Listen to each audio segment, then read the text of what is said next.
தமிழ்நாட்டில் இருக்கிற தாய்மார்கள் எல்லாரும் பெண்கள் எல்லாரும் என் அப்பான்னு சொல்றாங்க சொல்லக்கூடிய மாண்புமிகு தமிழ்நாட்டின் முதலமைச்சர் ஐயா ஸ்டாலின் அவர்களே, அந்த கல்வி விருது விழாவில் வந்த பெண் பிள்ளைகள் தாய்மார்கள் எல்லாரும் உங்களுக்கு மகள்கள் தானே.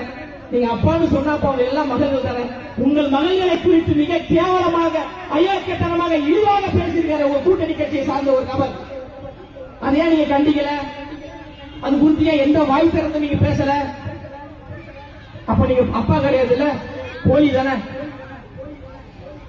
நம்ம தமிழக வெற்றி கழகத்துக்கு எதிராக ஏதாவது ஒன்று பேச வேண்டும் என்றால் வாய்க்கிலேயே பேசக்கூடிய மரியாதைக்குரிய சகோதரி சத்யராஜ் அவருடைய மகள் திவ்யா சத்யராஜ் அவர்கள் ஏன் வாய் திறந்து பேசல? பெண்களின் வளர்ச்சிக்காக நாங்கள் உழைக்கிறோம் என்று பேசக்கூடிய அன்பு சகோதரி அக்கா கனிமொழி அவர்கள் ஏன் இன்று வரை வாய் திறந்து நீங்க பேசல? இதுதான் பயம்.